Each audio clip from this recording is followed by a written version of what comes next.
colegio, a la delegación del Colegio de Abogados de Villa Carlos Paz, que me cursó esta invitación. Y bueno, el tema que me pidieron fue todo lo que está relacionado al decreto, digamos, de emergencia que se dictó por el gobierno nacional con referencia al tema de los alquileres.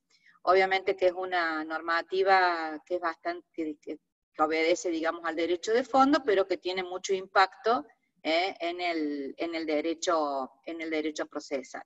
Yo les voy a compartir ahora acá un PowerPoint para que lo vayamos viendo. Yo después se lo voy a pasar a la delegación del colegio, para que ustedes lo puedan tener al PowerPoint.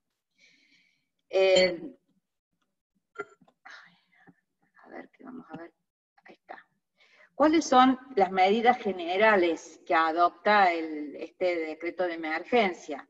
Que van a ver que no es solamente un tema puntual, sino que ha abordado muchos puntos el decreto. Uno es la suspensión temporaria de los lanzamientos en materia de desalojo. Otro es la prórroga temporaria de los contratos de locación hasta el 30 de septiembre. Otro es el congelamiento del precio y la modificación en la forma de pago, que pueden hacerse en cuotas.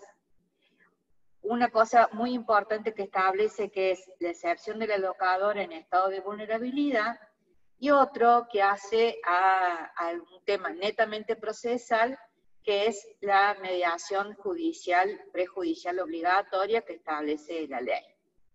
Vamos a tratar de ir abordando punto por punto, que para mí son, digamos, los ítems que trae este decreto de necesidad y urgencia. Antes de que veamos los contratos,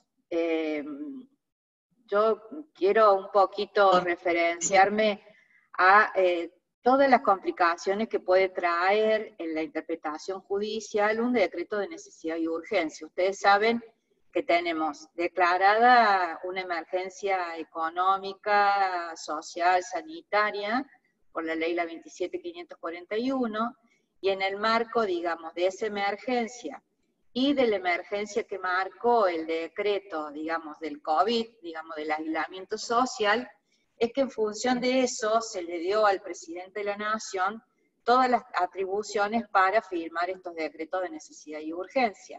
No tenemos funcionando en este momento el Congreso, porque normalmente digamos, las etapas que tiene un decreto de necesidad y urgencia es que después debe ser remitido al Congreso Nacional a los fines de que, digamos, sea transformado o no en ley. Cuando la Corte ha validado estos decretos de necesidad y urgencia, ha sido, digamos, cuando es por un tiempo determinado, la suspensión, la prórroga, lo que determina, por ejemplo, este decreto, y existe una cierta razonabilidad en estos límites temporarios. Nosotros que hemos vivido y que, digamos, los que somos un poco más grandes, hemos vivido lo que ha sido la continuidad en el tiempo de estos decretos de necesidad y urgencia, donde en muchos casos se ha perdido, digamos, lo temporario y lo razonable de estos tiempos. Este decreto de necesidad y urgencia, que marca, digamos, o que está excediendo muchas veces, como ya vamos a ver, el tema de la delegación que se puede hacer o de la competencia residual que puede tener las provincias o no, digamos, cuando es la competencia no delegada a la nación, puede ser que en esos temas podamos tener, llegado el momento, digamos, de que se activen los tribunales sobre todo, digamos, disímiles interpretaciones sobre estas normativas. Yo, cuando vea algo complicado en el desarrollo del tema, me voy a detener justamente en lo que creo que puede dar, digamos, alguna complicación en la interpretación. Por más que esto esté en el artículo 9 y, digamos, del final del decreto, yo creo que lo primero que tenemos que ver es a qué contrato se aplica digamos, el decreto este de necesidad y urgencia, o las normativas o las modalidades que ha establecido el decreto. Fíjense que habla de los inmuebles dedicados a vivienda única, urbana o rural. Una cosa es la vivienda única rural y otra cosa son los arrendamientos rurales a los cuales no aplica este decreto. Las habitaciones destinadas a vivienda familiar, que puede estar en una pensión, en un hotel, en un hostel que da, no digamos de temporal, porque la temporal tampoco se aplica cuando es habitación temporal, sino en aquellos casos en donde la habitación es continuada, digamos, no es una habitación temporal. Dice, los inmuebles destinados a actividades culturales o comunitarias, son aquellos inmuebles como por ejemplo, se me viene a la cabeza que mi madre está en Tierra y Tradición, tienen un inmueble donde se alquila el inmueble, o sea que también podría, y está destinado a dar clases de folclore en Tierra y Tradición, entonces en ese caso también sería aplicable. Dice, los inmuebles rurales determinados a pequeñas producciones familiares y producciones agropecuarias, las personas que están adheridas al monotributo y que están destinados a prestaciones de servicio, al comercio, digamos, sería hoy por hoy, tendrían que estar adheridos al régimen de monotributo, deberían probar eso, es esencial, y muchos de los comercios que hoy en día están cerrados, saben que tenemos abierto únicamente lo que hacen prestaciones alimentarias, ferreterías y algunos otros pocos comercios más que se han ido abriendo, pero en realidad todos los demás comercios están, digamos, cerrados, con lo cual también sería de aplicación. Obviamente lo de los profesionales autónomos, en el caso de ustedes, el alquiler del local donde tienen el estudio jurídico, y también se ha aplicado a las pequeñas y medianas empresas y a los inmuebles, digamos, que hacen a las cooperativas, simples asociaciones, a todo lo que se aplica el asociativismo. En esos casos también es de aplicación. Yo acá les he puesto, obviamente, que no se aplica ni a los contratos de arrendamiento ni a parcería rural, el típico, el alquiler de los campos para las cosechas de soja, por ejemplo, ni en los contratos de, digamos, temporarios. Si hubiera alquilado justamente a lo mejor marzo y abril, porque pensaba ir a pasarme las vacaciones, o todo el mes de marzo, o todo el mes de abril, en algún lugar de la sierra, en ese caso no sería aplicable ninguna de estas normativas. Fíjense que lo primero que yo les decía, de que tiene que tener un término razonable, el mismo artículo 13 lo autofaculta al Poder Ejecutivo Nacional a prorrogar los plazos en el presente decreto. Obviamente que para que fuera razonable esa facultad que el mismo Poder Ejecutivo se ha dado, por eso se dice se autofaculta, no debería perder el viso de razonabilidad. Ustedes saben que el límite que tenemos es el artículo 28 de la Constitución Nacional cuando habla de razonabilidad, y hoy tendríamos obviamente que adherirle o que sumarle el artículo 3 del Código Civil y Comercial de la Nación cuando habla de la razonabilidad de los jueces, ¿no? En el momento en que tuviéramos que también establecer o revisar si existe o no esta razonabilidad. Recuerden que esto ha sido dictado en marzo, cuando pensábamos que la cuarentena no se iba a ampliar tanto, y ya por lo que estoy viendo, al 10 de mayo seguro llegamos, y no sé por cuánto tiempo más se va a prorrogar la cuarentena, con lo cual podría llegar a existir la posibilidad de una prórroga.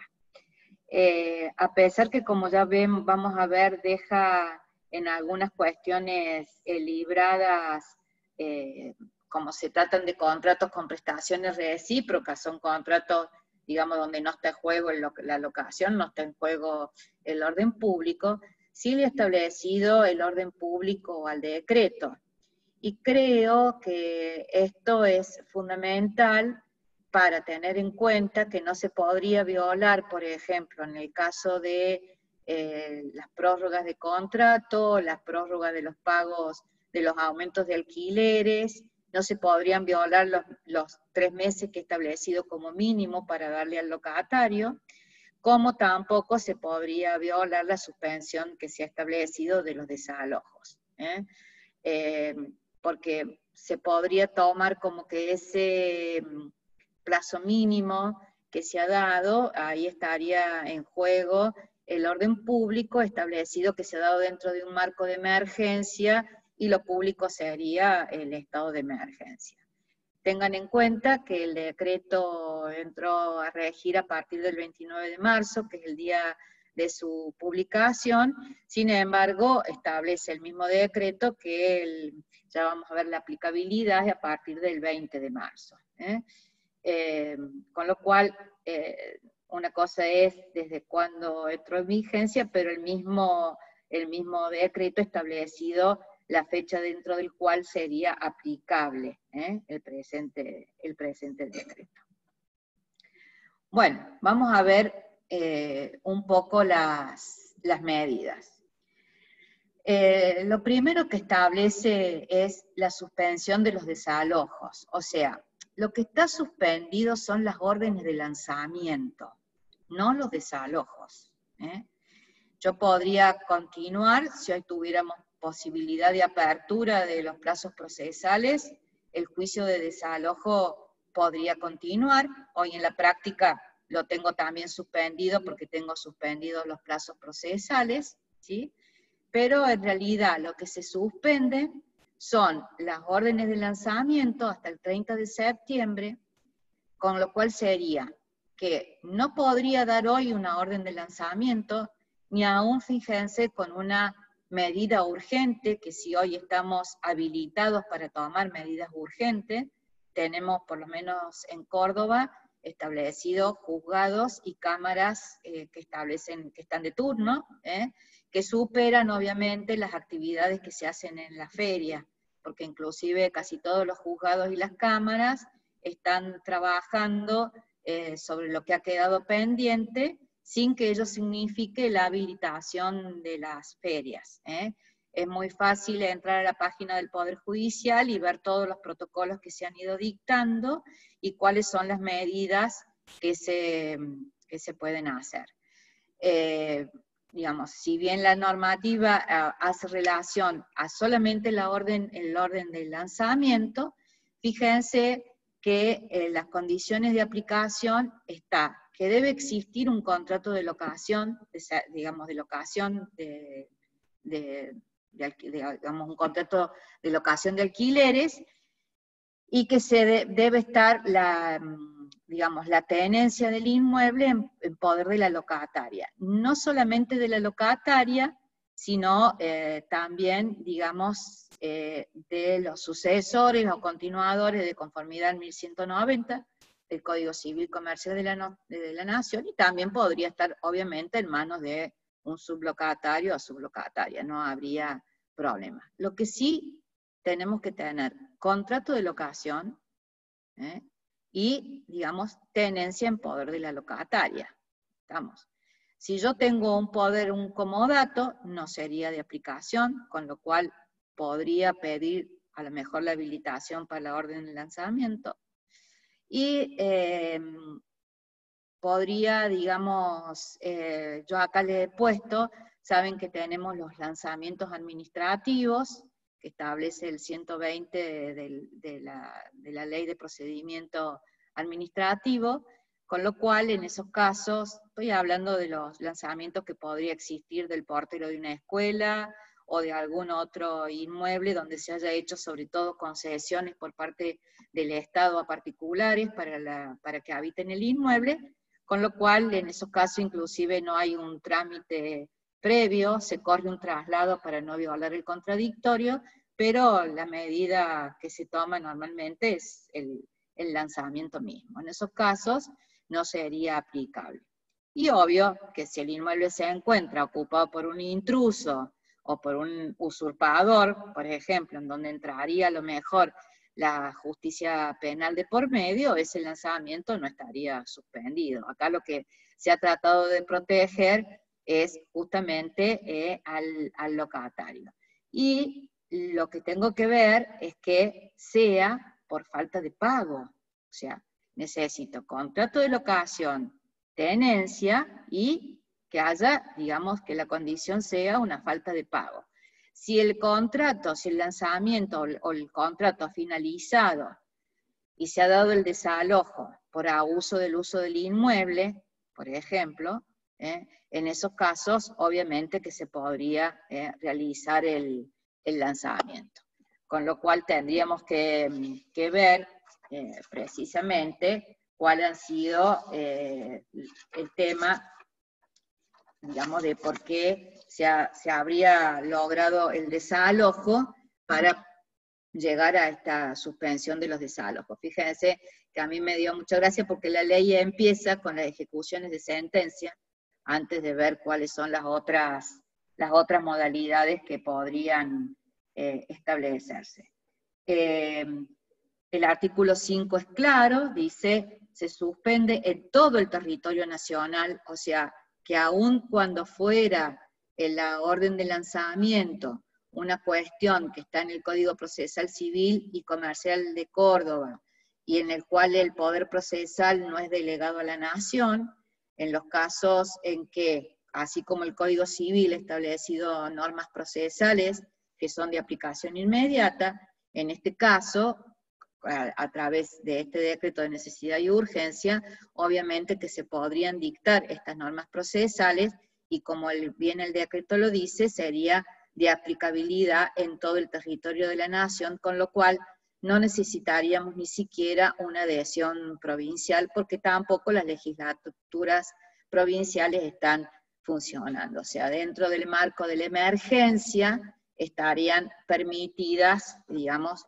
todas estas normativas. Y dice que se suspenden hasta el 30 de septiembre la ejecución de las sentencias judiciales cuyo objeto sea el desalojo de inmuebles, de los que están individualizados, de los que hablamos en primer tiempo, de los contratos a que hace referencia el artículo 9, siempre que el litigio se haya promovido por el incumplimiento de la obligación de pago de un contrato de locación, y la tenencia del inmueble se encuentre en poder de la parte locatoria, sus continuadores o continuadores en el término de 1190 o los sublocatarios. O sea, todos los otros problemas por los cuales yo puedo haber dado lugar al desalojo, porque yo me pongo a pensar, ¿podría hoy librar una orden de lanzamiento cuando el desalojo ha sido por cumplimiento del contrato? Obviamente que sí. Si tengo cumplimiento del contrato, abuso del uso del contrato, en los casos normalmente que el desalojo obedece, digamos, si el tema es que el inmueble no está en condiciones, normalmente yo digo el desalojo opera en sistema inverso, que no se hace el desalojo, sino que se opera una consignación de llaves por parte del locatario, porque el inmueble no está en condiciones para, digamos, para seguir con la locación, y no se hace propiamente una orden de lanzamiento, ni mucho menos. El locatario es el que está tratando de rescindir ese contrato, porque el contrato, digamos, el inmueble no tiene las condiciones por las cuales contrató ese inmueble.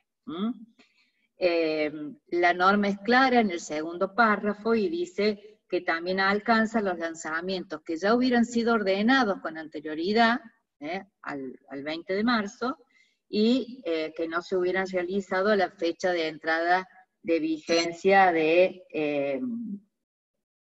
digamos, de la normativa.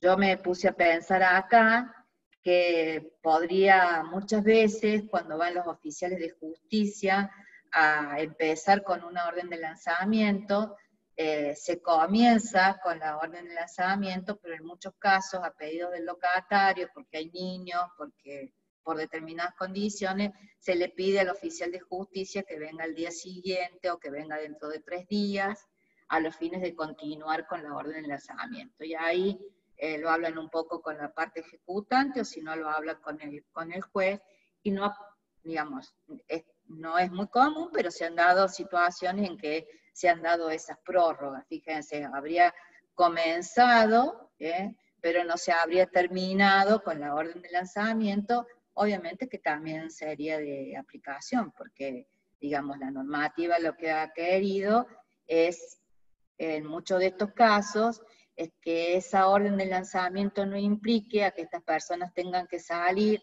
a buscar otros inmuebles, y iría en contra del aislamiento social. Nos ha pasado, digamos, mucho de estas medidas que tienen que ver más como, digamos, como también para ayudar a los locatarios, para ayudar en la emergencia que puede ocasionarse esto con los alquileres. También de alguna manera el decreto tiende a, si ustedes ven en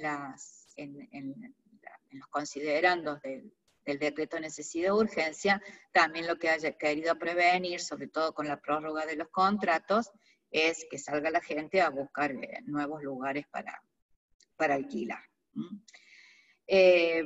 Yo me pensé en qué medidas urgentes podríamos tener, que si bien no podrían implicar un lanzamiento, también, digamos, deberían ser tomadas en el marco de esta ley, y me puse a pensar no solamente en lo que podría ser una consignación de llaves, en lo cual lo más lógico es que el locador, si tengo una consignación de llaves que no, a nivel judicial, que no ha sido, digamos, decretada o que está paralizada, obviamente que nace en estos tiempos la preocupación de que el inmueble siga vacío, ¿no? Con la ocupación que podemos tener, digamos, de terceros, de los que llamamos mero ocupantes del inmueble o intrusos, y, digamos, el perjuicio que podría tener en esos casos el dueño o el locador del inmueble. Obviamente que yo creo que como medida urgente se podría pedir la entrega provisoria, ¿no?, de ese inmueble, y lo mismo nos pasaría, aun cuando no medie una entrega de llaves, con el caso de un abandono del inmueble, del 767, ¿no?, de pedir al tribunal que está de turno una entrega provisoria del inmueble, ¿sí? Porque creo que hoy encima con estos grandes problemas de crisis económica que está ocasionando la pandemia, y vamos a tener un poquito, yo creo, acrecentado todo el tema delictual y todos los temas que trae aparejado la pobreza o los problemas económicos. Con lo cual habría que merituar las medidas urgentes. Acá hago un pequeño paréntesis. Yo estoy de turno como camarista toda esta semana. He visto algunos pedidos formulados por los abogados y creo que están perdiendo un poco el norte en hacer pedidos de continuación de procesos sin justificar la urgencia de esa continuación. Tienen que siempre valorar que para que el juez de turno o el camarista de turno tome alguna medida sobre un expediente, no basta con que digan que necesitan que el expediente siga su trámite, porque vuelvo a insistir, los plazos procesales están suspendidos, sino que tienen que justificar muy bien por qué es el pedido de urgencia y cuál es la medida urgente, la cautelar urgente, tutela anticipada, la medida urgente que estén pidiendo. Podrían pedir, siempre lo que esté en juego, el peligro en la demora, podrían pedirlo. ¿Cuál es realmente la medida que estaría justificando la apertura, digamos, de la no suspensión de los plazos procesales, ¿sí? Para que el juez o la Cámara pueda tomar esa resolución, ¿sí? Bueno, y la ley se ocupa también, porque digo, si estamos suspendiendo los plazos procesales, podría ser que, si, sobre todo en los casos de que haya habido un convenio entre ejecutante y ejecutado, que esa suspensión de plazo podría inferir en lo que es la prescripción del actio iudicati. Ustedes saben que la ejecución de sentencia no perime, pero sí tiene prescripción. Hoy la prescripción serían de 5 años, desde el 2015 hasta ahora ya estaría cumplido en agosto de este año no tendríamos que aplicar más el 2537 porque estarían cumplimentados los 5 años, pero teníamos que ver, digamos, de acuerdo al plazo de prescripción, cómo compatibilizamos o contamos esos 10 años que era anterior con el Código de Vélez o los 5 años de ahora. Ustedes me pueden decir, uy doctora, pero ese tiempo, yo hace muy poco tiempo estuve en la Cámara, el tema de un pedido de orden de lanzamiento de un comprador de subasta, que, digamos, habían hecho un acuerdo con el que lo había comprado y el que estaba ocupando, y se ve que, bueno, que pasado determinada cantidad de tiempo, no, digamos, habían querido recuperar el inmueble, y había pasado bastante tiempo. En estos casos del comprador de subasta, obviamente que el comprador de subasta no se aplicaría, pero sí se aplicaría si yo vendí un contrato por subasta, un inmueble que tiene un contrato de alquiler, ustedes saben que aplicaría el 1190 como continuador del alquiler, entonces en esos casos también sería aplicable la suspensión del desalojo. Vuelvo a insistir en esto, no se suspende el juicio de desalojo, no se suspende, si se levantan los plazos procesales, la posibilidad de iniciar un juicio de desalojo. Se suspende únicamente el lanzamiento, y únicamente si hay contrato de locación, cotenencia, digamos, ejercida por locatario, continuador o sublocatario, y la causa del desalojo ha sido la falta de pago. En todos los otros casos, la orden de lanzamiento podría ser realizada. ¿Cómo? A través del pedido al juez de turno de una medida de urgencia, ¿sí? Por miedo que se ocupe el inmueble. Eso sería, digamos, de que ingresen al inmueble terceras personas, ¿sí? Ya cuando volvamos con la vulnerabilidad del locador por la falta de pago, voy a hacer hincapié en algunas otras cuestiones que se podría aplicar la vulnerabilidad. Bueno, la segunda medida que toma la ley es el tema de la prórroga de los contratos.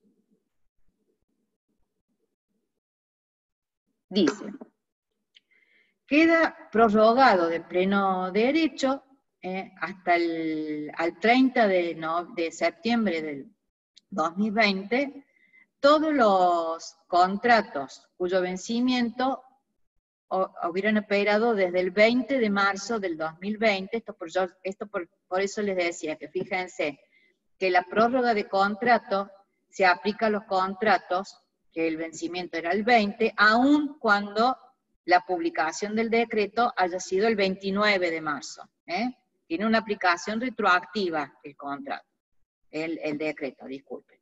O sea que es a partir del 20 de septiembre. Y es hasta el 29, el 30, porque el 30 en realidad, acá está puesto hasta el 29, tendría que ser el 30 porque se podrían hacer, digamos, las prórrogas a partir del 1 de octubre, no del 30. El 30 está tomado, ahí está mal puesto las fechas. Aún en el caso, dice que si hubiera continuado la locación con un contrato concluido. Recuerden que hoy el 1218 da la posibilidad de continuar con la locación si se han puesto de acuerdo locador y locatario, y sobre el precio de esa continuación de la locación. O sea que aun cuando el contrato estuviera vencido, si yo le di y hice aplicación del 1218, también le sería aplicable automáticamente la prórroga hasta el 30 de septiembre. Y acá vuelvo a insistir con esto. Esto tiene mucho que ver, la prórroga, a que la gente con contrato vencido no tenga que salir a alquilar otro inmueble, ¿sí? Y acá para mí el problema más grave que vamos a tener en esto va a ser la persona que se le vencía el contrato en marzo, que ya había salido a buscar otro inmueble antes de la, digamos, de la cuarentena obligatoria, y se encuentra hoy con una prórroga automática de su alquiler, ¿sí? con la idea de que no salga, continuando viniendo porque no pueden hacer las mudanzas, no están autorizadas las mudanzas, o sea que se tienen que quedar en el inmueble que le prorrogaron el contrato, y con un contrato, digamos, ya realizado a partir del 1 de abril, en otro inmueble en el cual no están pudiendo habitar porque no han podido hacer la mudanza. Entonces me voy a encontrar con un locatario que tiene, en realidad, 2 contratos de locación vigentes y que debería, en principio, pagar ambos contratos de locación. ¿Eh? Y ahí es donde me nace la preocupación a mí de los problemas que podemos llegar a tener. Siempre pienso en la buena fe contractual, ¿no es cierto? Que aquel contrato de alquiler en que no se pudo, digamos, concretar la tenencia del inmueble por una cuestión, digamos, por una pandemia, por una cuestión ajena a las partes, haría la buena fe contractual que ese contrato no tenga que ser pagado, el contrato que empezaba el 1 de abril. Pero ustedes saben cómo es esto en el derecho. Yo puedo también pensar que la persona que lo alquiló y que está necesitando ese alquiler, le diga, bueno, pero yo contaba también con este alquiler para vivir y al final usted se demoró porque yo se lo tenía alquilado desde el 15 de marzo, usted demoró la mudanza y lo agarró después la pandemia. Todas estas vicisitudes que podemos llegar a tener, que son muy particularizadas, y es lo que a mí me preocupa, que podamos llegar a tener judicialización, y que me voy a adelantar con esto. Una de las normas al finales del decreto establece que todas las controversias que se susciten con motivo de este decreto deberían resolverse con una mediación prejudicial obligatoria, o deberían, digamos, instarse una mediación prejudicial obligatoria. Y acá voy a hacer 2 relaciones. Primero, que en el caso de la Ley de Mediación de Córdoba, en el caso del desalojo no es obligatoria, sino que es opcional.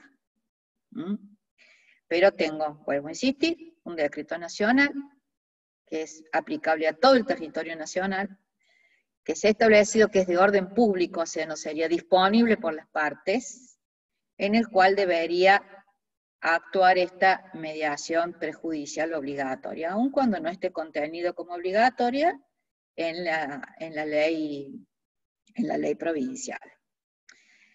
Ese sería un problema. El problema práctico que tenemos es que lamentablemente desde que entró en vigencia la mediación prejudicial obligatoria hemos tenido muchas complicaciones, sobre todo los letrados son los que más complicaciones han tenido, cuando necesitaban sí o sí tener este certificado de la mediación prejudicial obligatoria, porque eso, si el decreto me dice que la mediación prejudicial va a ser obligatoria, yo les voy a aplicar el 182 que reformó la ley de mediación, y ustedes para iniciar un juicio de desalojo, para iniciar lo que tengan que iniciar, el cobro de alquileres o la rescisión de este contrato más daños y perjuicios, lo que se les ocurre que pueden hacer con las vicisitudes que puede haber tenido este contrato, y se les pide la mediación prejudicial obligatoria, me voy a encontrar con el problema de esta certificación. Y esta certificación es la que nos ha dado mayor cantidad de inconvenientes. ¿Por qué? Por la demora que tiene el Centro Judicial de Mediación en dar los turnos o para las audiencias de mediación, que ha sido un grave problema que hemos tenido.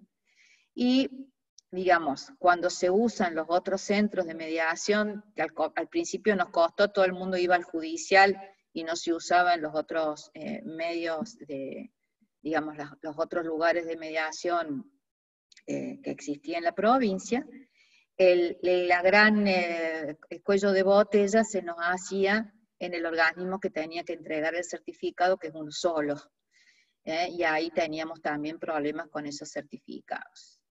Con lo cual, hemos tenido mucho más rendimiento en la oralidad, digamos, los juicios que empezaron con oralidad han llegado muchas veces a tener hasta sentencia de cámara, mucho más rápido de lo que podría llegar a tener a veces la fijación de la audiencia en el sistema de la mediación. Por lo menos la sentencia de primera instancia sí o sí. Y son temas que tenemos que revisar, ¿no? Acuérdense que el desalojo es lo que tiene la optativa, habría que ver si la demanda que quieren iniciar estaría o no en la obligatoria de la ley provincial, pero vuelvo a insistir, la ley nacional me está diciendo que para todas las controversias que se susciten con motivo de este decreto, yo debería ir al sistema de mediación prejudicial obligatoria. Bueno, independientemente de esto, veamos cuáles son las excepciones o las modalidades que me trae este sistema de la prórroga. Obviamente que el locatario podrá mantener la fecha del vencimiento pactado, ¿no? A decir, bueno, yo me voy en esa fecha. A lo mejor, qué sé yo, se va, no sé qué va a hacer con los muebles, no sé cómo van a hacer para trasladar. Hoy en día esto está un poquito más, porque han dado autorizaciones, sobre todo a las empresas de mudanzas para hacerlo, ¿no? No las mudanzas particulares, pero las empresas de mudanzas sí podrían llegar a hacerlo con los costos que tiene, pero el locatario podría decir, yo opto por el vencimiento o también por prorrogar dicho contrato. Cuando yo hago uso, digamos, de esa prórroga, o ambas sistemas, dice la ley, le tengo que comunicar en forma fehaciente al locador con una antelación suficiente a 15 días. A mí me daba gracia que salió el decreto el 29, podría haber tenido la fecha de vencimiento el 24, no sé cómo hago para los 15 días antes, si me quiero ir y aplicar ese vencimiento. Creo que la notificación fehaciente es si quiero hacer uso de la prórroga, pero los 15 días, si a mí se me vencía el 25 y yo quería prorrogar, y el decreto fue decretado el 29, no me dan los 15 días esto de notificación fehaciente al locador, como para aplicarlo. Entonces, habría que ver ahí esos plazos. Estuve leyendo bastante en estos días a ver cuáles eran estas preguntas y respuestas que hay en internet, que siempre hay alguno que se pone a escribir, y hay algunos sistemas de preguntas y respuestas que en realidad creo que obedecen más a un interés a lo mejor del que lo ha contestado, que a lo que está diciendo el decreto, ¿no? Porque decía, no hay que notificarle nada al locador, no, hay que notificarle, dice notificación fehaciente. Dice, en todo caso, la extensión del plazo contractual implicará la prórroga, y obviamente que se mantienen las obligaciones de la parte fiadora. Estoy leyendo a ver si el decreto les dice algo más.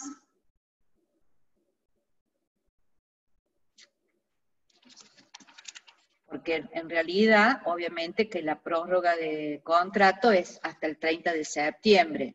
Estamos diciendo que en una de esas lo podría prorrogar un plazo más el Poder Ejecutivo Nacional.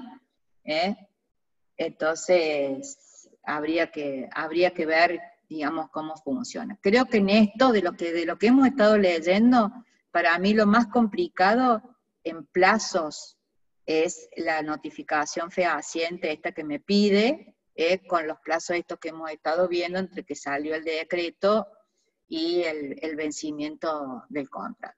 Obviamente que en la prórroga del contrato está bien que la normativa diga que se prorroga también lo de la fianza, porque iría, digamos, en contra del 2225 y 1596 del Código Civil y Comercial de la Nación, con lo cual es correcto que lo haya dicho perfectamente.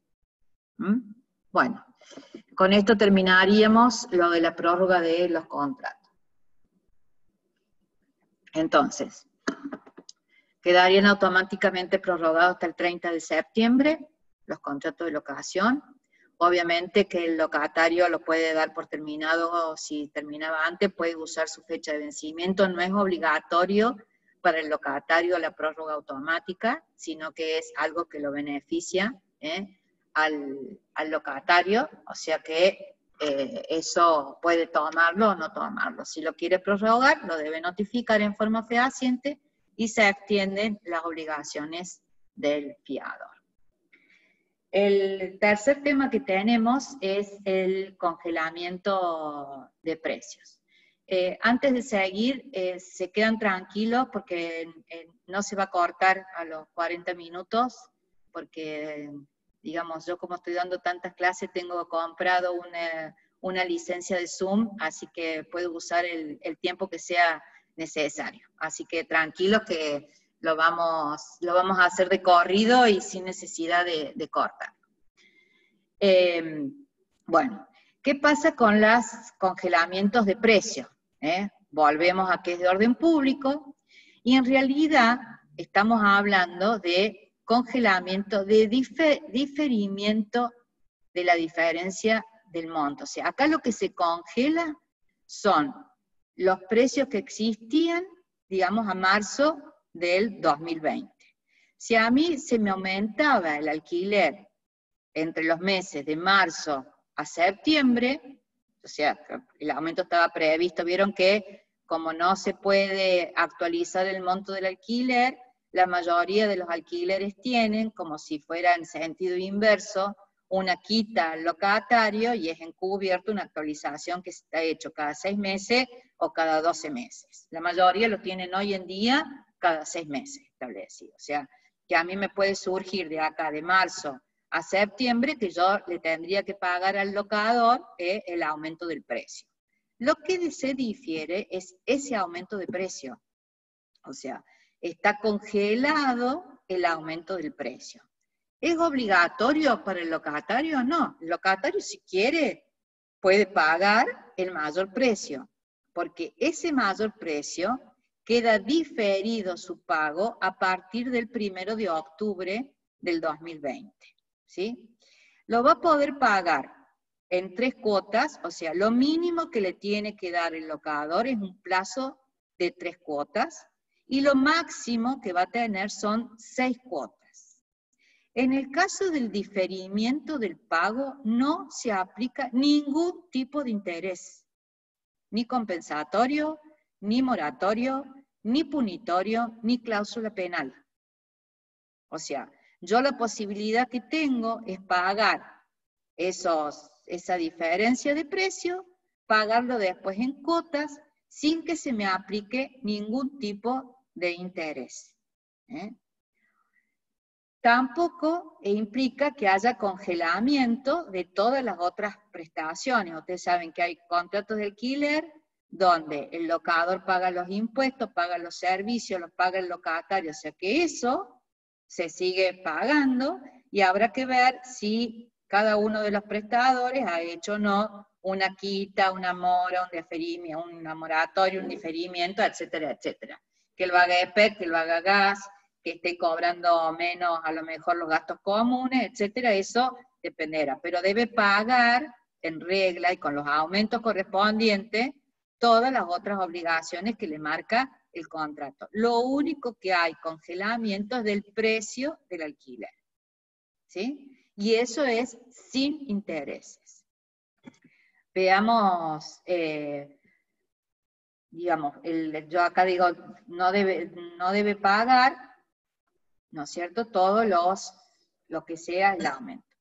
Esto no implica que el locador, si él está usando ese contrato de locación, el precio de ese contrato de locación, le sirve para mantener su familia, tiene familiares enfermos, para pagar un crédito, o sea, habla de estado de vulnerabilidad el decreto. Con lo cual, dice, si el locador debe probar su situación de vulnerabilidad, debería probar que es el único inmueble, que con ese inmueble paga todo, que no tiene jubilación o que la jubilación tiene una mínima, etcétera, etcétera, en cuyo caso no procedería el congelamiento del precio. Pero en este caso el locador lo debe probar para, digamos, para que le pague. Estamos hablando de que la prueba de esa vulnerabilidad se la tiene que hacer el locatario. Digamos, porque si no ya estamos hablando de judicializar, de que quiera ese congelamiento. Yo digo, si vamos a judicializar de acá hasta septiembre y todavía tengo los plazos procesales, digamos, impedidos o que están desactivados los plazos procesales, no encuentro mucha más solución que la buena fe contractual que tiene que existir entre locador y locatario, y pedirle al locador de decirle, no, mira, no, te pido por favor no me difieres el pago porque yo lo necesito para esto. Porque judicializar esta prueba de la vulnerabilidad y se nos va a complicar bastante. Yo creo que esto puede ser muy complicado. Cuando ya lo querramos probar, va a terminar la prórroga, y lo que sí tengamos en cuenta que también le puede ser complicado a ese locador tener que recibir esta plata del diferimiento sin interés.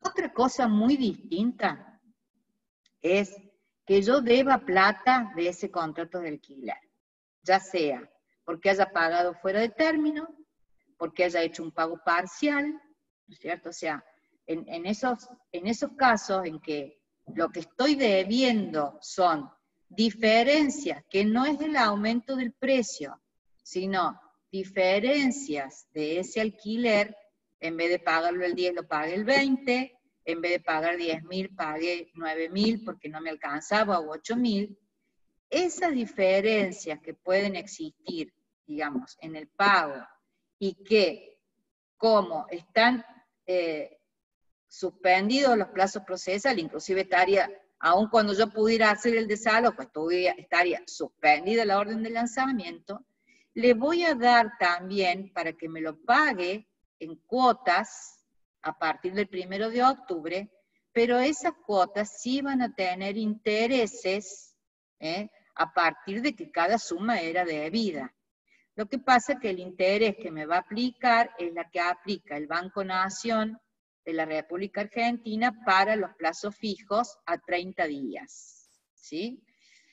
Yo me estuve fijando, no es muy alto, acuérdense que Banco Nación es el que, digamos, así como aplica menos interés para los créditos, también los aplica en los plazos fijos. Creo que era un 30 y pico %, pero por lo menos es un interés.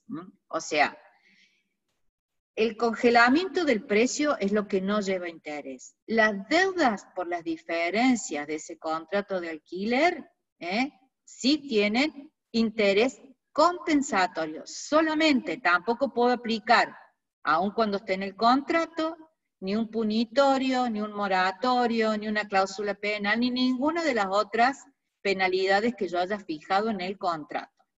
Estamos hablando siempre de esas deudas y esas diferencias hasta el 30 de septiembre del 2020.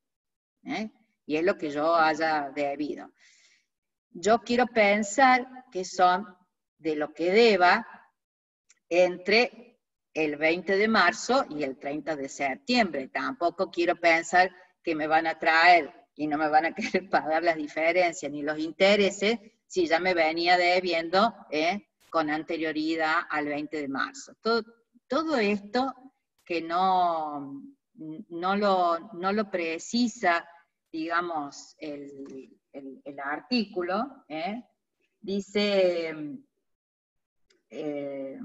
la diferencia que resulta entre el monto pactado y el que corresponda pagar por aplicación del artículo 4 será abonado por la parte entre 3 y 6 cuotas.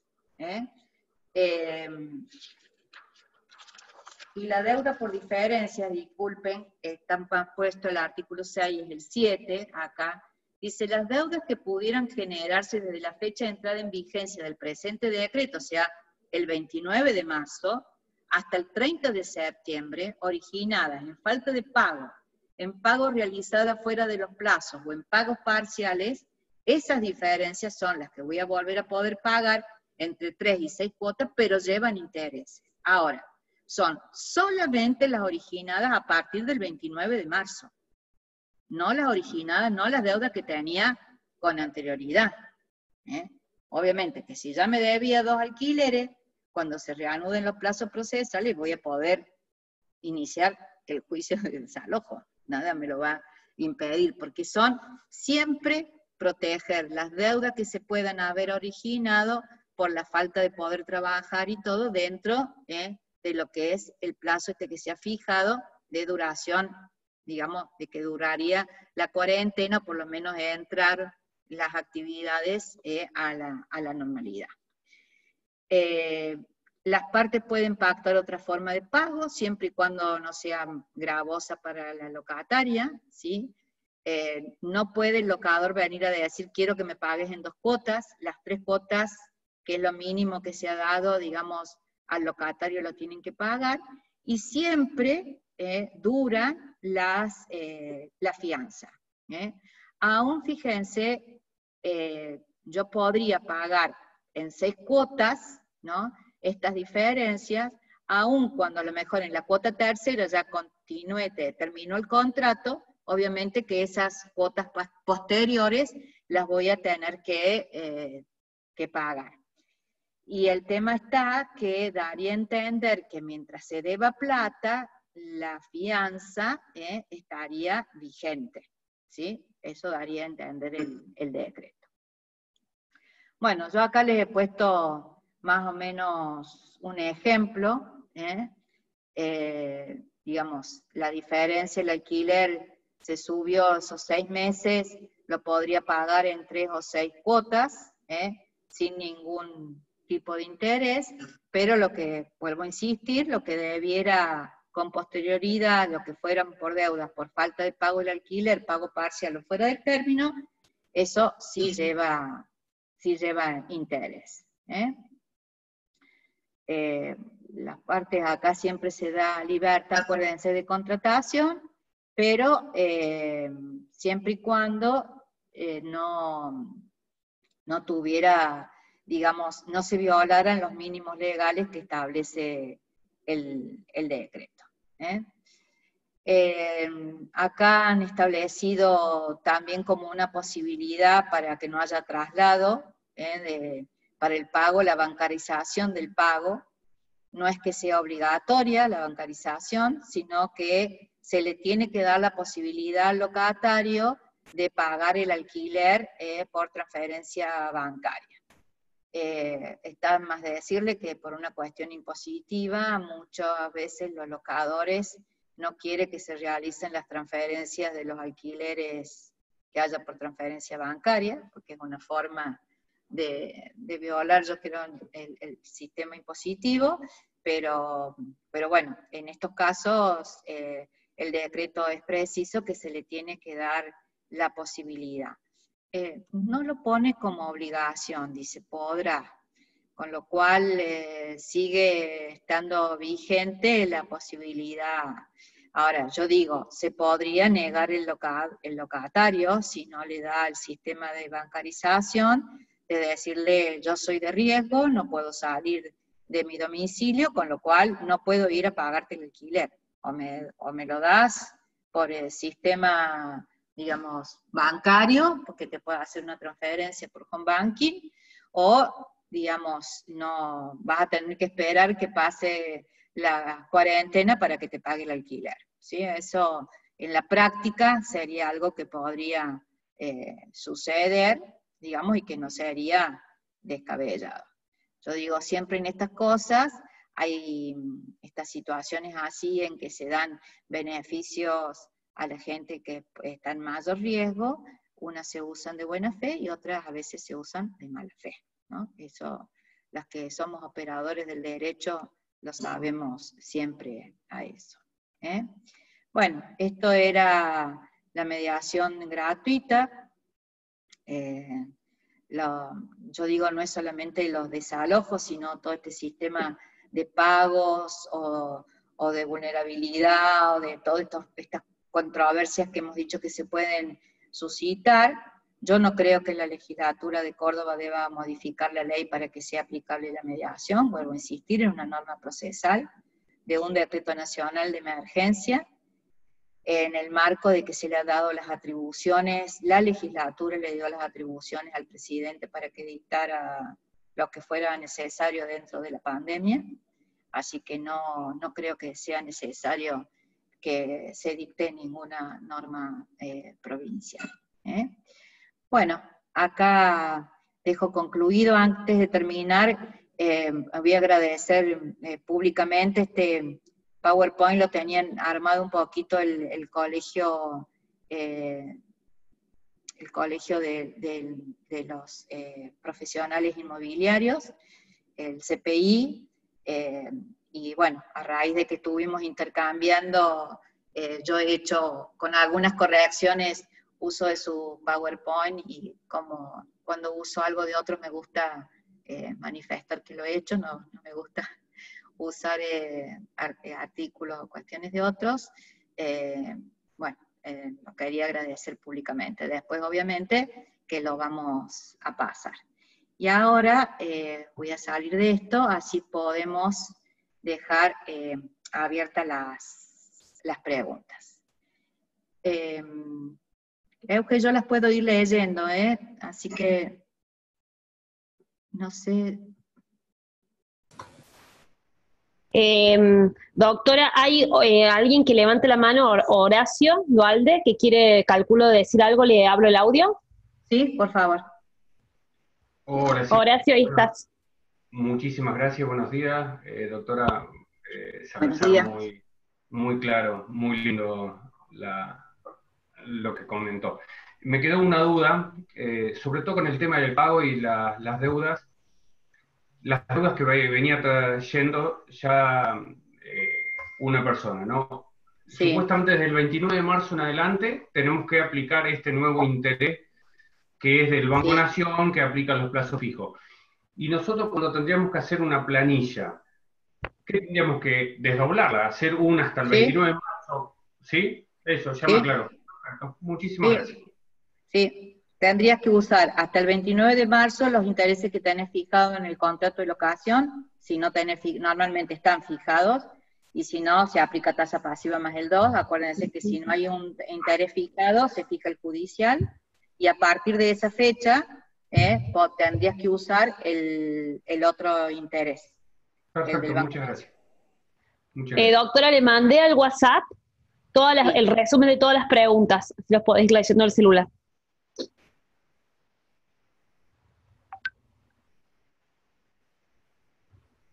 Bueno.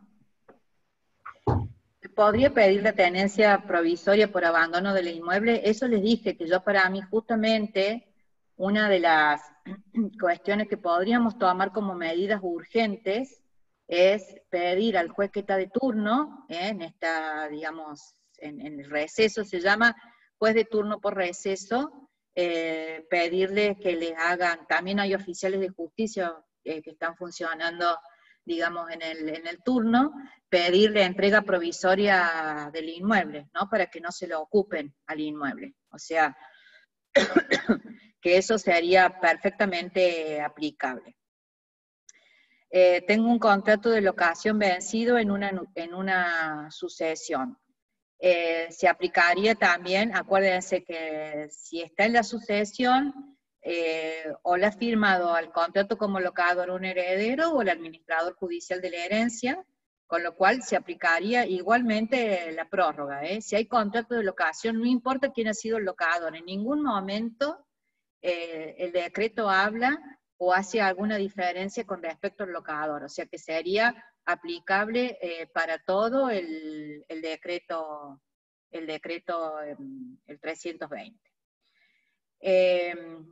Vamos por la tercera. Dice, el juzgado me suspendió el dictado de sentencia en un juicio iniciado sobre contrato vencido el 31/10, con demandado ausente en base a la resolución 320. No pudiendo prosperar una reposición por encontrarse vencidos los plazos y acotados los motivos de presentación en tribunales, solo pedí al juzgado que me aclare los motivos legales en los cuales se basaba, sobre todo teniendo en cuenta el artículo 3, que dice que aún está pendiente de resolver. La pregunta es, si a pesar de la paralización de los plazos, procedería a presentar una reposición y luego, si la cuestión de fondo, de tener el dictado de sentencia por los motivos arguidos por el tribunal, ha sido mal aplicado por el tribunal. Lo que pasa que, lo que no entiendo ahí, ya tenía decreto firme, el fallo había pasado a la lista de fallos. ¿Me puedes contestar por el chat, el que me mandó esta pregunta? Había pasado, si el expediente había pasado la lista de fallo y está en lista de fallo, hay muchos juzgados que están dictando los fallos, aun cuando no esté habilitado el tiempo procesal, pueden inclusive notificarlo, lo que pasa es que no se va a habilitar para presentar ningún tipo de recursos.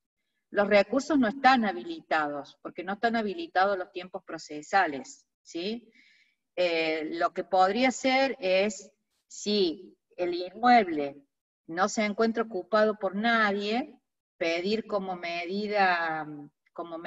una cautelar urgente, la entrega provisoria de ese inmueble, que es algo que acá no lo tengo muy esclarecido. Doctora, Patricia está levantando la mano y después la doctora Verónica también. Bueno. Les hablo del audio. Bueno. Patricia, estás vos primero. Hola, sí, ¿qué tal? Muchas gracias, doctora, por la explicación clarísima. La consulta que tengo es con respecto a la aplicación del 1203. Al margen de todas las facilidades que el decreto otorga al locatario para diferir el pago de los aumentos o este sistema de cuotas y demás, me pregunto si no puede aplicarse. Me pongo a pensar sobre todo en el caso de los locatarios monotributistas que tienen un comercio que por la materia, o que prestan un servicio que por su particular materia no han podido abrir sus puertas. No hablamos de un restaurante que tal vez se ha manejado con un sistema de delivery o ha tratado dentro de sus posibilidades de continuar con alguna actividad, sino aquellos que no han podido abrir. Si no podrían aplicar este artículo de verse privados de usar y gozar de la cosa y pedir la cesación del pago por esos periodos. Sí, estos 2 meses, digamos, que con suerte van a estar cerrados. Yo lo he estado pensando, fíjense que ahí el 1203 está dentro del marco de locación, de inmuebles, con lo cual el que se haya privado tendría que ser por una causal muchas veces del locador. Todo el problema de esto es, yo digo, acá tenemos un hecho del príncipe, ¿no? ¿Se acuerdan cuando estudiábamos que hablábamos de los hechos sobrevinientes, como es una pandemia? ¿Cómo podría usarse la regulación de todos estos contratos con un hecho, digamos, imprevisible como era la pandemia? El 1203 está en la cesación del pago cuando yo, por ejemplo, el inmueble es inhabitable, o me habían dicho que me van a dar en el inmueble que iba a estar con todas las condiciones para yo montar el negocio, y no está para montar el negocio. En caso de incendio sería también aplicable el 1203. Habría que discutirlo, va a ser para judicializarlo. Yo no te puedo decir si sería aplicable o no aplicable, porque vamos a tener que ver cuáles son, digamos, las causales, y vamos a tener muchos de estos planteos. En España ya están preocupados con el levantamiento que están por levantar, digamos, la actuación en los tribunales, de la avalancha de juicios que pueden venir justamente por este tipo de planteos, ¿no? O problemas. El planteo se puede hacer, digamos, se podría llegar a hacer, porque es, como yo digo, es como si actuara la teoría de la imprevisión, de los contratos. Por una causa mayor, de fuerza mayor, inevitable, digamos que era imprevisible, como es el tema de la pandemia. Pero habría que ver, digamos, claro, cómo solucionar, y acá acuérdense que siempre se toman las reglas de la equidad, como nos pasó con el corralito, como nos pasó con un montón de estas cuestiones que se tomaron, digamos, se manejó todo, las resoluciones tratando de aplicar la equidad, ¿no? En las prestaciones recíprocas, estoy hablando. Muchas gracias. No, de nada. Tal vez se podría así invocar en el plano extra.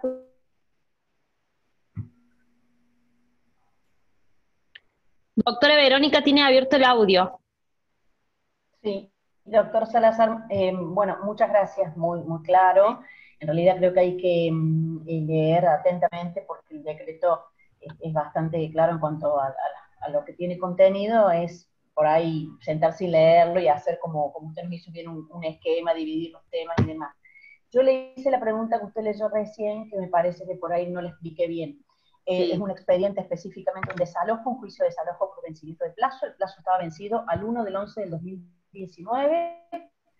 El expediente se llevó hasta el final con un demandado rebelde, decreto de autofirme, y como los jueces se pusieron a resolver las causas que estaban en condiciones de ser resueltas, este expediente estaba a fallo.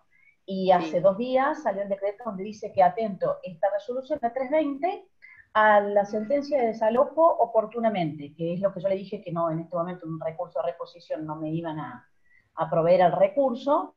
Entonces le busqué la manera para que el tribunal revea esa situación, porque en realidad no se da, entiendo yo, ninguno de los supuestos para que se aplique esta resolución. Era si la vía procesal más que nada era la correcta, si un recurso no procede en este momento, pero pedir una aclaración es una manera de que el tribunal revea su decisión tomada, me parece, definitivamente. Sí, o sea, plantea el recurso de reposición, una cosa es que te den el trámite, porque si es contra el decreto directamente, ahora entendí, del tribunal, el tribunal te lo va a ver, porque lo están viendo los chicos a los decretos. Plantear reposición y apelación en subsidio, y pedí como medida urgente la entrega del inmueble. ¿Ah? Para que, el inmueble está ocupado, porque la persona nunca se fue, porque bueno, es un comercio, ¿no? No es un hogar, no es de vivienda. Claro, no se aplica pero nada el 320. Nada. Es un comercio. Claro, sí. Me parece que lo aplicaron tipo de memoria, agarremos todos los desalojos y se le apliquemos el mismo decreto a todos los desalojos, me parece. Bueno, pero pedí una reposición. La reposición, como es contra el tribunal, ¿sí? Pero plantearlo con apelación en el subsidio y pedí la urgencia de la entrega del inmueble porque te lo están degradando el inmueble, porque están haciendo mal uso del inmueble o la medida que vos que veas, y bueno, y vemos a ver qué lo más lógico que te lo resuelva. Si no tienen que contestar un traslado a la otra parte.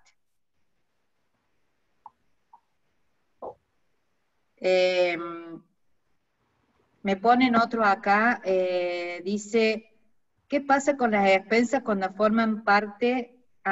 Si te pagan todo por transferencia. No, esperen que me fui de las preguntas, tengo un montón antes.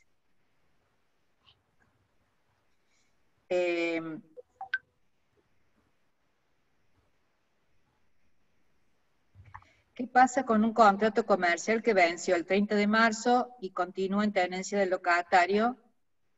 ¿Se puede por vencimiento de término cuando ven? Sí, si es un contrato comercial, sí, porque tiene que ser un contrato, digamos, con el demandado una tenencia, con contrato de locación, falta de pago y viviendo, digamos, para vivienda de la persona. ¿Qué pasa con los contratos? Contrato comercial, ¿qué pasa con los contratos que vencen el... Doctora, ¿quiere que le vaya leyendo yo así no te vas? Sí. No, pero estoy. Lo que pasa es que quería ver.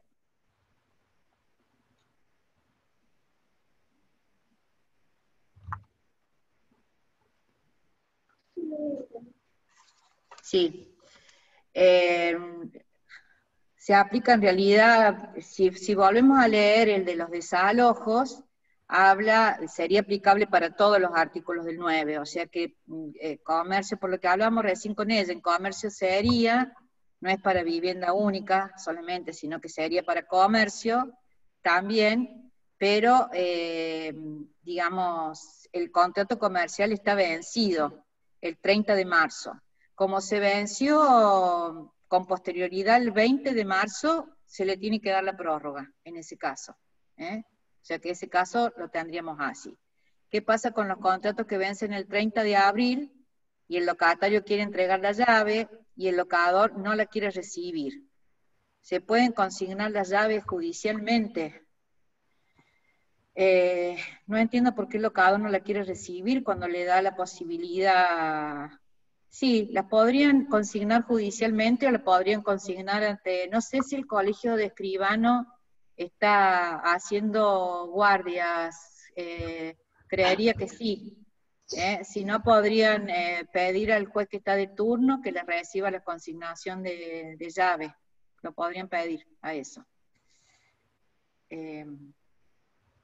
Después dice, ¿qué pasa con los contratos que vencen? Ahí está. Doctor, ante un contrato que vence el 30 de mayo y las partes quieren renovar el contrato, ¿se firma uno nuevo o se prorroga hasta el 30 de septiembre? Lo tienen que prorrogar hasta el 30 de septiembre, porque les conviene prorrogar porque después del 30 de septiembre van a firmar el contrato con un precio nuevo, con otros fiadores ahora, hoy por hoy. Como no le van a poder poner un precio nuevo, porque implicaría lo mismo un no congelamiento del precio, si es el mismo locatario, podría, digamos, interpretarse analógicamente de que le están haciendo un aumento del precio. Yo creo que conviene prorrogar, y prorrogar con el mismo fiador. Las garantías se prorrogan automáticamente, no es necesario por escrito, porque justamente el decreto dice que no se aplica ni el 1225 ni el 1546. ¿No se resolvería el nuevo contrato por frustración del fin? No, esa no la entiendo. ¿Me pueden aclarar un poquito más? Esa no entiendo qué es lo que dice. El DNU, lo que respecta a esa mediación previa obligatoria, sería inconstitucional porque avanza sobre la facultad reservada de las provincias en lo que hace a los procedimientos. Bueno, eso ya lo contesté, ¿no? Para mí no sería inconstitucional, porque acuérdense que la Corte, así como ha permitido que los códigos nacionales establezcan normas procesales, en estos casos también lo podría hacer.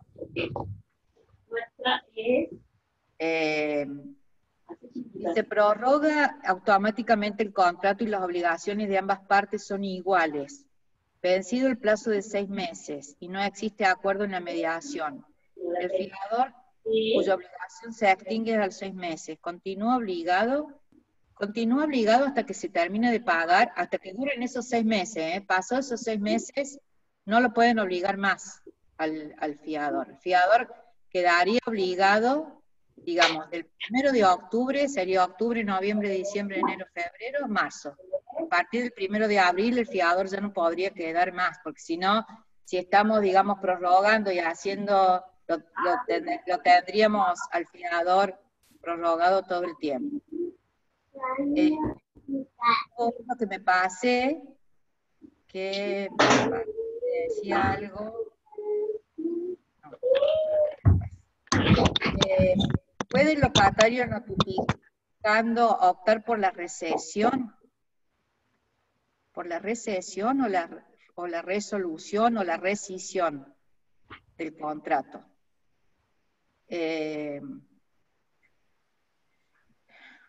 La verdad que en este caso, el locatario, estas cosas se hacen para beneficio del locatario.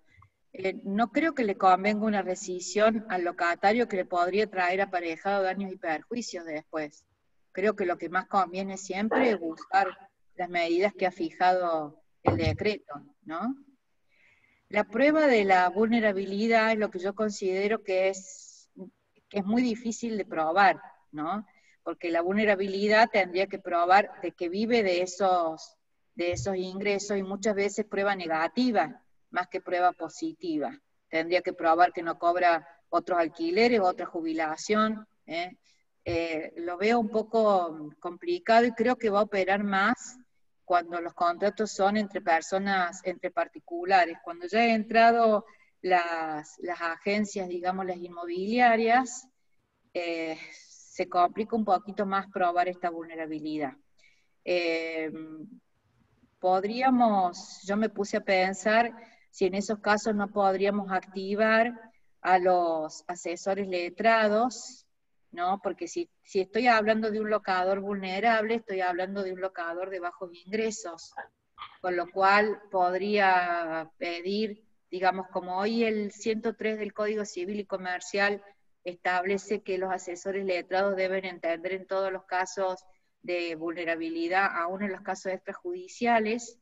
Estoy pensando si el locador no podría concurrir al asesor letrado de turno y pedir, digamos, acreditar como si fuera asesor esa vulnerabilidad para poder pedir el pago del precio, ¿no? Estoy hablando, chicos, pensando en voz alta. Sí, si se paga todo por transferencia, se blanquean todos los pagos, y ahí es donde entra la AFIP. De todas formas, hoy debería estar todo perfectamente bancarizado. No me hagan decir a mi juez algo en contra de la ley, que yo tengo que cuidar que todo esté perfectamente bancarizado.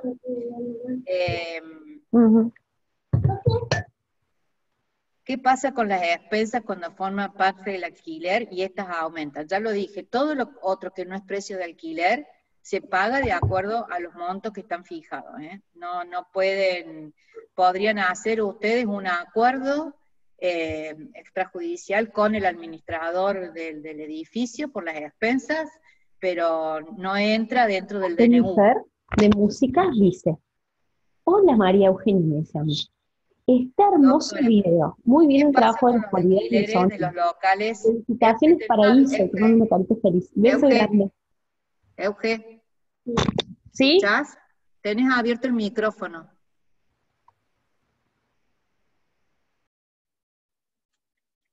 ¿Listo?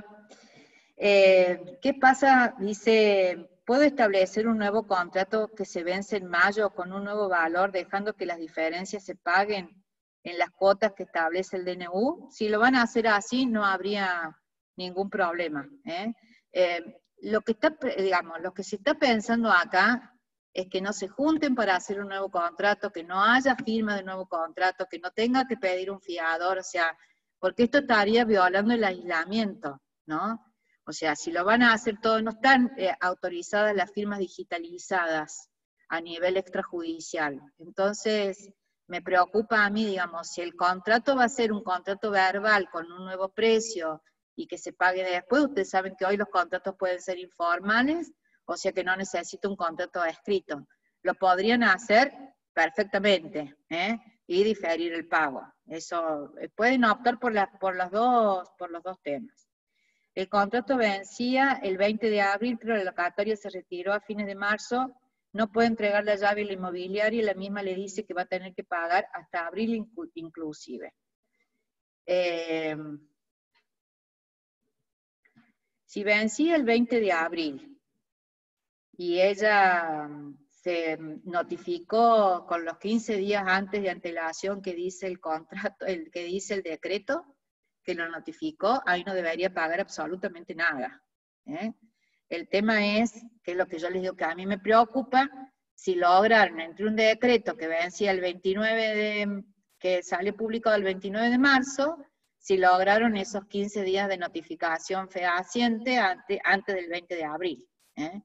Va a ser un problema a lo mejor de interpretación judicial esto, si lo tiene que pagar o no. Para mí no debería pagarlo, pero bueno, puede ser un problema de interpretación. Sí, disculpen, los comercios, están los decretos de los comercios para el tema. Lo que pasa que en el caso que hablaba acá la colega de ustedes, no era por falta de pago, sino que era por vencimiento del contrato, el desalojo. En el mismo caso que planteaba la colega, desalojo por falta de pago desde octubre, juicio tramitado en su totalidad, decreto de autofirme, inmueble ocupado, debería salir la sentencia, pero el lanzamiento quedaría suspendido. A ver, el lanzamiento en realidad puede quedar suspendido si lo tomo como un lanzamiento que no es urgente, porque están suspendidos los plazos procesales. No está, si es por vencimiento del contrato, no aplica la suspensión del DNU, ¿sí? Tendrían que pedir como urgente la habilitación de ese lanzamiento. Ese es el tema. No pedir la habilitación simple y común, sino como medida urgente. Lo que se está abriendo son las medidas urgentes y tienen que decir y, digamos, merituar cuál es la urgencia de la entrega de ese inmueble. Si no, va a entrar como un pedido común, en el cual están suspendidos los plazos procesales y no le van a dar la orden de lanzamiento. No, la orden de lanzamiento no es que no se la den por el 320, porque no aplica el 320, sino porque lo han tomado como una medida ordinaria del proceso, no como una medida urgente. Podría repetir qué es lo que lleva intereses. Lleva intereses únicamente las otras deudas dinerarias, no lo que es el pago del alquiler. El diferimiento del pago del alquiler no lleva intereses. Si yo dejé de pagar el alquiler, no pagué los 10.000 pesos de alquiler del mes de abril, o pagué 5.000 pesos, o en vez de pagarlo el día que me pone el contrato, que era el 10, lo pagué el 25 de abril, lo pagué hoy, o 24 de abril, esos días que estoy pagando fuera de término, o el monto que no pagué, eso voy a deber intereses, pero los voy a tener que pagar recién a partir del 1 de abril, en 3 o en 6 cuotas, ¿sí? A esos intereses. Sí debo pagar en esos casos intereses. ¿Qué interés? El que fija el Banco Nación para los plazos fijos a 30 días.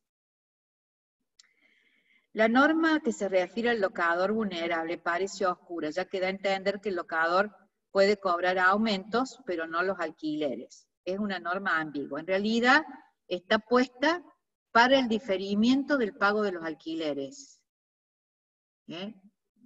No para lo otro, o sea, podría cobrar todo. Si hay una gran vulnerabilidad, yo también podría decirles que, digamos, que le podría dar, si no aplico el diferimiento, no voy a aplicar intereses. Me tienen que pagar el total del alquiler. Si yo en abril tenía que pagar 12.000 pesos, no le pago los días de marzo, sino que le tengo que pagar los 12.000 pesos. Si le voy a pagar los 12.000 pesos, no va a haber intereses de nada. Entonces, no habría ningún problema en eso. Podría ser que la vulnerabilidad también se aplique, que en vez de pagarle a partir del 1 de octubre, le dé nada más que los 3 meses, porque es vulnerable, o que, digamos, por la vulnerabilidad, le vaya dando otro plan de cuotas al locatario, que sea de un pago más rápido, que no tenga que esperar hasta octubre, para que pueda cobrar más plata el locador. Eso lo podrían fijar, digamos, por el pacto que pueden hacer de buena fe las partes, ¿sí? Pero podría, si prueba la vulnerabilidad, darse al locador la posibilidad de que cobre el total. Yo lo que sí, más que ambigua, la veo de poca factibilidad de aplicación de buena fe entre las partes contratantes. Creo que va a haber judicialización en este tema. ¿Se puede pedir como medida urgente? Se puede pedir como medida urgente la fijación del pago de este alquiler, digamos, porque siempre que esté la vulnerabilidad de por medio, las medidas son urgentes, ¿sí? Entonces, lo que sí podríamos activar con esto es el pedido al juez de turno en el receso de que establezca que el alquiler se debe pagar en su totalidad al locador que está en estado de vulnerabilidad. Si es un geronte, que lo tengo en un geriátrico, que pague el geriátrico y todas sus, todo lo que hace a sus remedios y todo, con lo que cobra del alquiler de la vivienda donde estaba, obviamente que tengo probada altamente la vulnerabilidad, porque estoy hablando de un geronte que es vulnerable, que está internado en un geriátrico con problemas de salud que es vulnerable, con lo cual no me haría falta demasiada prueba para que me dieran el pago total. Si se negara el locatario, yo les digo o podríamos ir a pedirle, si no tiene fondos, al asesor letrado para que lo active al pago, haciendo una presentación urgente ante el juez del receso, o pedirle a un letrado, digamos, que me haga la presentación, ¿sí? Creo que sería ampliamente aplicable. ¿Y qué pasa si el locatario no puede abonar el alquiler?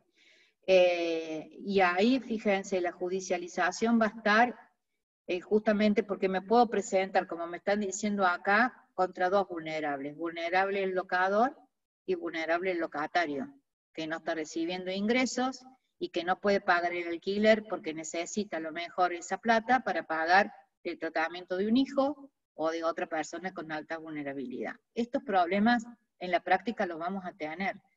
Y obviamente que va a ser una cuestión que si no lo resuelven de buena fe entre las partes, vuelvo a insistir, la única forma va a ser judicializarlo. El no pago del alquiler, por más que insista el locador, va a ir después a una contienda. No le veo, chicos, otra salida por ahora.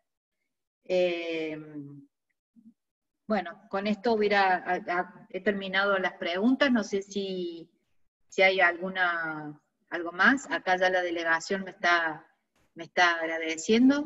Yo le voy a mandar a los chicos del colegio el PowerPoint para que les haga... Doctora, María Inés Bosa quiere hacer una pregunta o una aclaración. Le abro el audio. Bueno. Hola, doctora. Sí, María Inés. ¿Qué tal? Muchas gracias por su exposición muy clara. La pregunta mía apuntaba a un causante que tenía un contrato de locación con sus vecinos de confianza, que le hizo un contrato hace 6 años y nunca se los renovó. Sí. Entonces ellos están pagando, entonces yo quiero saber por lo menos la viabilidad de que cuando comience tribunales, o por supuesto la demanda electrónica, iniciar el trámite, y si el decreto se prorroga, qué posibilidades hay de que me den el desalojo, porque por supuesto los herederos quieren vender la propiedad porque no son de acá y no quieren seguir alquilando. O sea que acá hay un vencimiento de contrato sí o sí. Claro. Están pagando. Tenés tenedores precarios sin contrato. Exacto. Sí. Sí, iría porque no sería de aplicación el decreto, porque no, digamos, tenés contrato vencido, Sí, no es por falta de pago. Exactamente. Sí. Exactamente. Sí, no habría problema de hacerlo. Bien, como está ocupado ahora por ellos, digamos, no es posible que los saque ya. ¿No es cierto? Yo en esto digo, hago hincapié en esto, que si el lugar, el inmueble está sufriendo degradaciones, si hay un peligro, digamos, en continuar, y esta prórroga, digamos, de poder hacer los lanzamientos, cuando sobre todo el inmueble está desocupado, ojo con esto y con tomar las medidas que sean necesarias, porque después es muy difícil sacar a los intrusos de los inmuebles.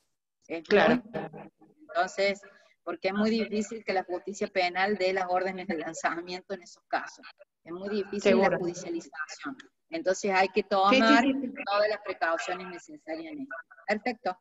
Perfecto. Bueno, muchas gracias. Muchísimas gracias a todos. Ha sido muy lindo. Me encanta que hayan participado, que se animen a participar. Y bueno, nos estaremos viendo con algún otro tema seguramente. Muchas gracias a todos. Euge, muchas gracias por tu participación. Euge, ¿me escuchás? Sí, acá estoy. Saludos a todos.